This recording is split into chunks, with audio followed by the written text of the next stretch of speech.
Hi, I'm Nicole Argo, the director of the Together Up Institute, and this is Reimagining Us. Hi, I'm Scott Hutchison, executive director of E Pluribus Unum.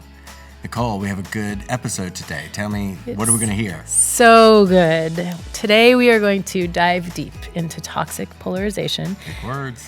We're going to talk about toxic polarization a lot in this podcast because it's kind of this foundational barrier to bringing us together. And I think what we're going to explore, and I hope that we get to go deep in this, and I know we will, is the idea of, it's something that is manageable. There are tools out there that can help you work past that and actually see something that's more hopeful than being mired in the idea of toxic polarization. Two words that alone each means something not good. And when they're together, are they doubly bad? Yes, they are. Like the reality is that we've always been polarized, right? When are you ever in a room when you don't have a different idea than someone else? But polarization is not bad. In fact, bringing our different ideas together takes us higher. It helps us see things more clearly, make better arguments. What we have today is something fundamentally different, the toxic part, where it's not even about the ideas anymore. It's just about disliking each other and inaccurately thinking we know what the other side thinks, when in fact, we're usually wrong, sometimes 2 times as wrong. That's where we talk a little bit about perceptions, right? Perceptions will be a big word today. The other big word of today's episode is pluralism. And our ability to embrace different ideas and different people to create a better future. Well, I am ready to learn. Let's go. We are honored to have as a guest today Daniel Stid, who has spent over 15 years, often with philanthropy, working on democracy in the United States. Daniel, thank you for joining us. My pleasure. Good to be with you, Nicole, and connect with Scott here too. Thank you. So let's jump in. A lot of today's discussion will focus on toxic polarization, understanding what it is, thinking about how to counter it, specifically through pluralism and connecting across difference. So while a lot has been written about toxic polarization, including by you, Daniel, keeping in mind our audience, which includes the 2/3 of Americans who are exhausted by politics, and many of whom want to make a change, but aren't sure how or are afraid of making a mistake. My first question for you is, what is it? What is toxic polarization, and why does it matter? Good question to get us started here.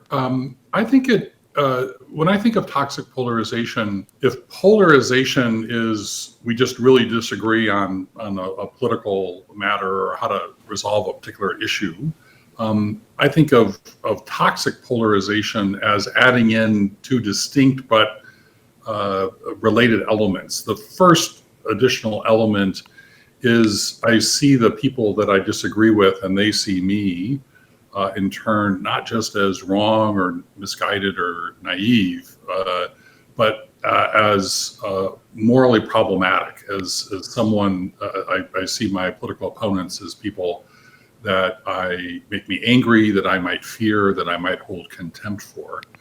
And that is not surprisingly reciprocated in kind. So I think that's one dimension of the toxic polarization.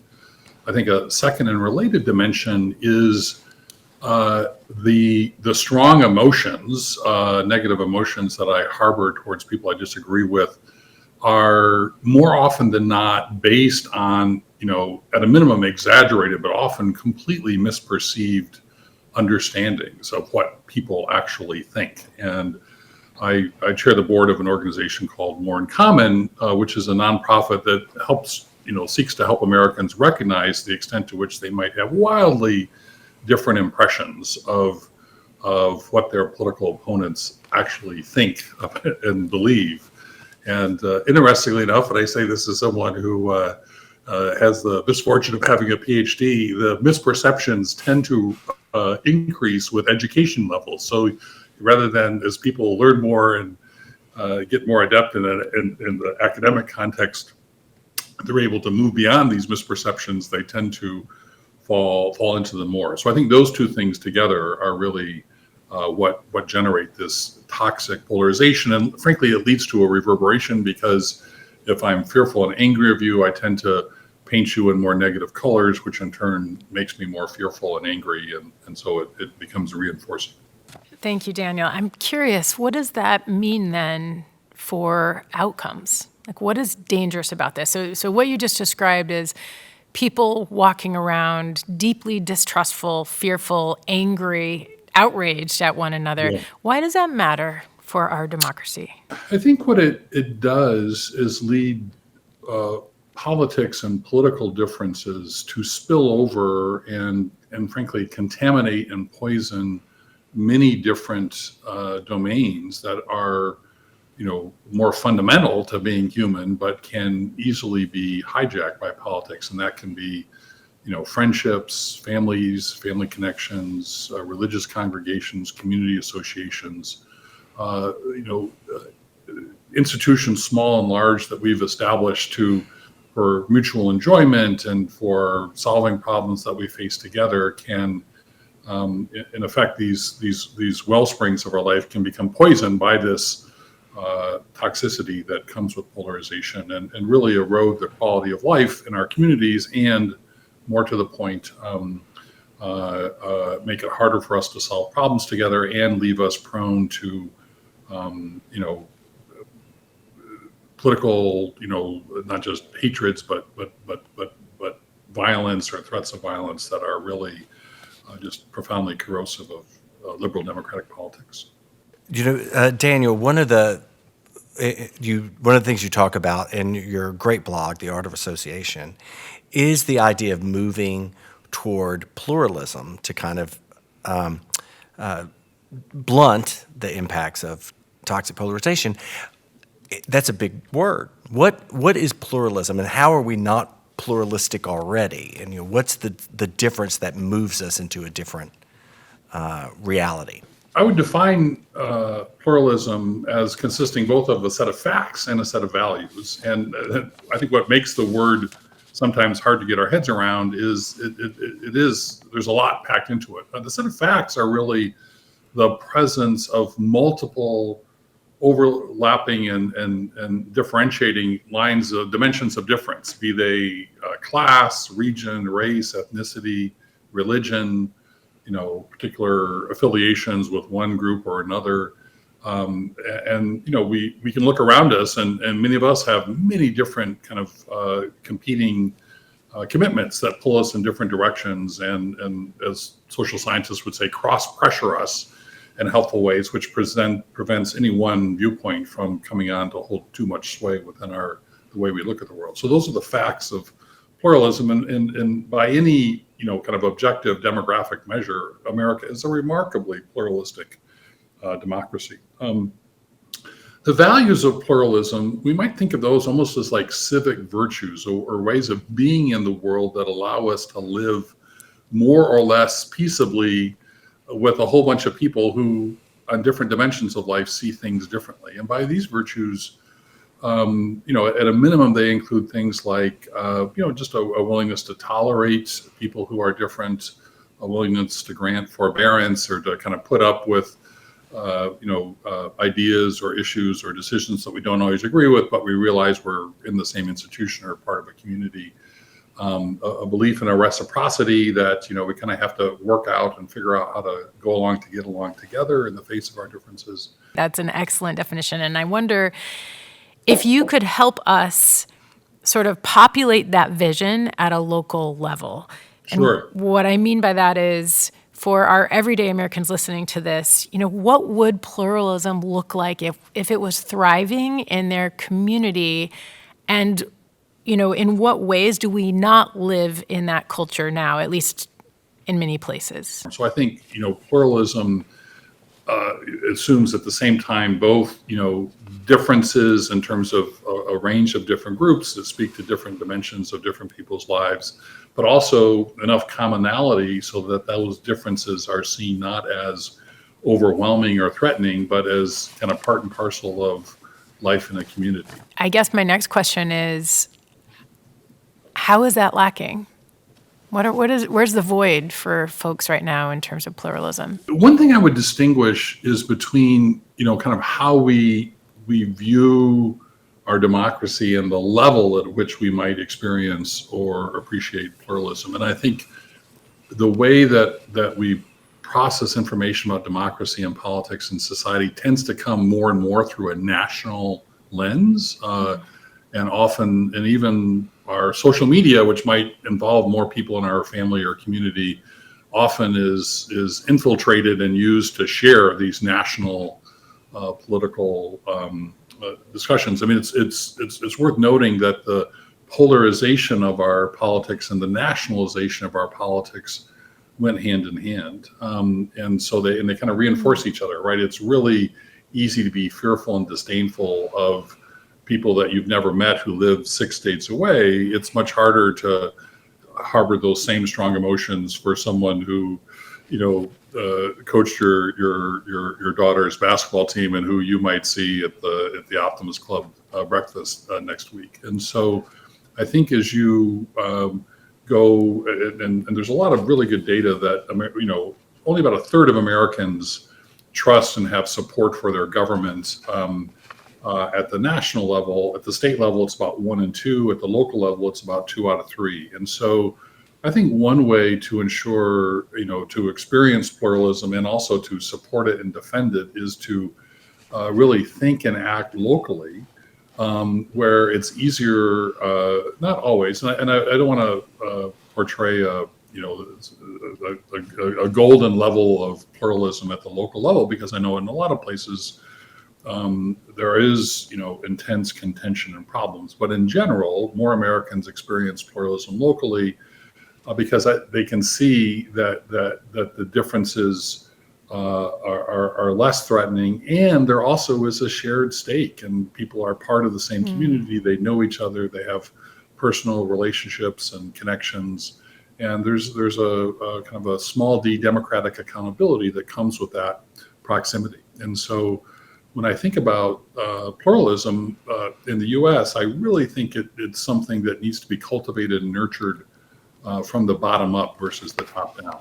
But one of the things that we see, too, is that in many communities that we've worked in the South, there is a lack of acknowledgement of an actual problem. It's only a problem because you keep talking about it, kind of thing. How do we get more people to say, I want something better? I think at the heart of it, the ability to kind of know and trust and be in relationship with the people with whom you see things differently is a critical first step, and kind of really both seeing other people. And I'm using this. There's a terrific, very thoughtful professor at Harvard, Danielle Allen, who talks about democratic citizenship involves seeing and being seen within your community. And I think that presumes relationships and trust and a sense of belonging, which is something I know that Nicole has really worked on over the years. And I just think that is more apt to be able to be cultivated in local settings where the lines of relationship already exist. But to your point, they can't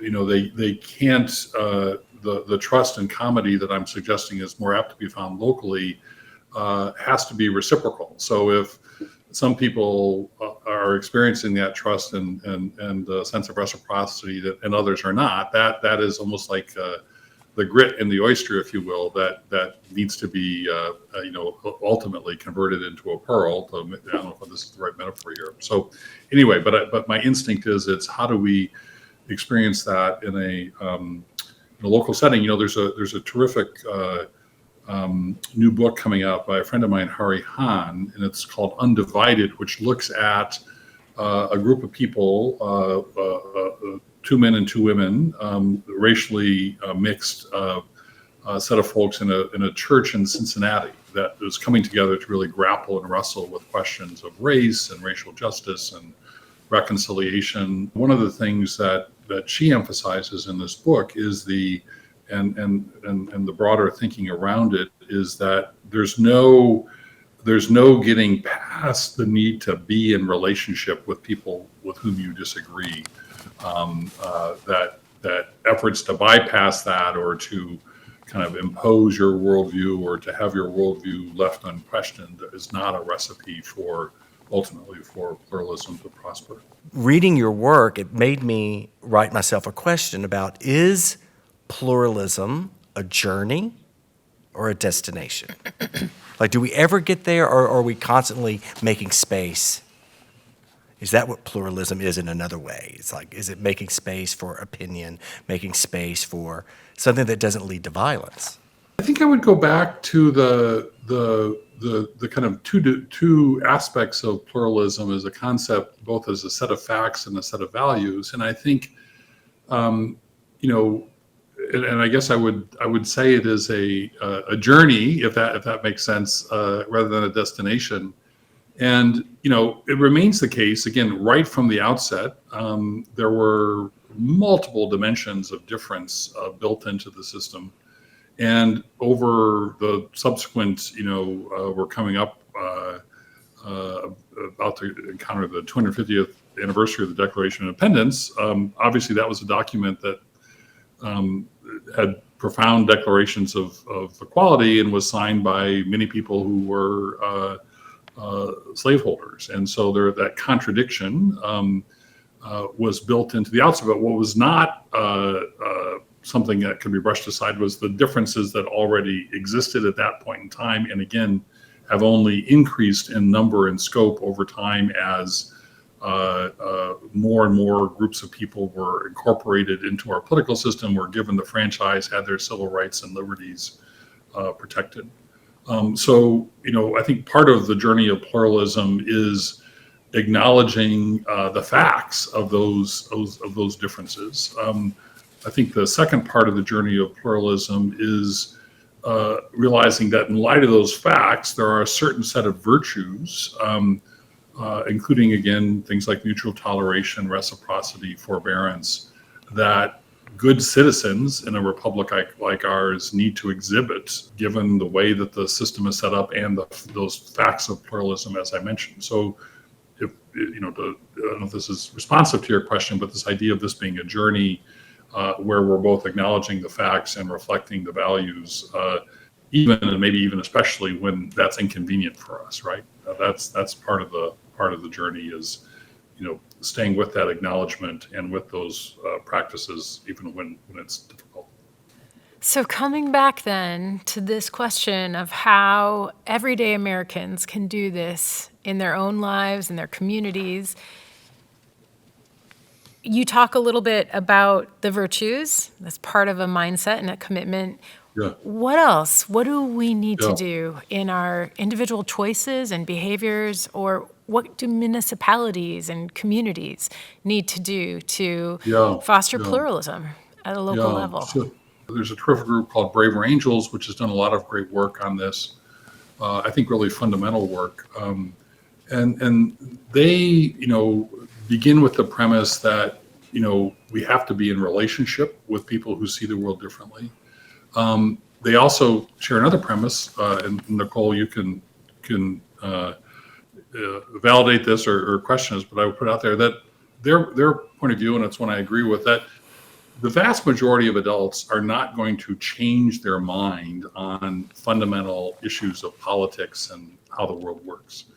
And so a lot of what passes for political discussions are really debates where I, kind of launch my broadsides at someone who sees the world differently, either to browbeat them into submission or in some misguided attempt to actually change their minds. But if it turns out that we all have different perspectives and points of view, and as adults, we're not likely to change them, then I think the work of pluralism, is not about changing people's minds, but really as part of this process of being in relationship with them, understanding why people have come to hold the views that they do, and in the process,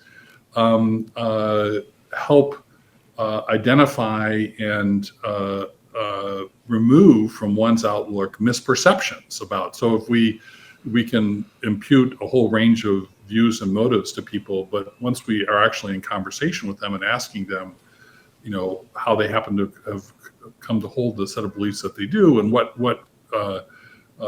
gives them such prominence in their minds, we'll probably see them in a much more realistic and holistic way, and we'll be much less apt to have the perception gaps that I talked about earlier. And so that notion of can't change your mind, but we can at least understand each other better. That's, I think, a first step for individuals. The second step then, the Braver Angels would point out, is let's then identify the things that we have in common that we care about. And again, I think in local communities, everyone has a vested interest in the civic health of that community, in the prosperity of local businesses, in the quality of the public schools and services and parks and libraries. And so by getting to a mutual understanding, if not persuasion on the political side of things about differences, it then frees us up to identify what we have in common and then work to preserve and protect and enhance them. So I think that is at the individual level, the two big steps. Daniel, this has been a really, really rich conversation. It flies by. You've given us a lot to think about. I have a lot to talk to Nicole about as we do our wrap up here in a bit. But thank you so much for spending time with us. I don't think this is our last conversation. At least I hope it's not. Good. Me too. I look forward to keeping the conversation going here at some future date. Great. Thank you so much. Scott, Daniel had a lot to say there. Do you have any thoughts? He did. And, the whole idea of polarization, I was just thinking about as a Southerner. And something that Peter Coleman said is so interesting to me, where he talked about, how long we've been polarized. And certainly in the South, it's baked into our history of this country, and not just of our region, but of the country, the polarization that was purposefully created. And obviously, when you look at the history of slavery, Jim Crow, segregation, it is toxic with a capital T. And so I think what I take away from him is that there is opportunity to get beyond that. And the idea of polarization being something that is not always unhealthy, toxic polarization is. And you've got to break free from the history enough to push through and to create the future that you want, where you can share ideas and opportunities. The idea of pluralism, it's wonderful. I agree. My name is Nicole Argo. Thank you for joining us on Reimagining Us. And I'm Scott Hutchison. Thank you for being with us on Reimagining Us, and we'll see you on our next episode.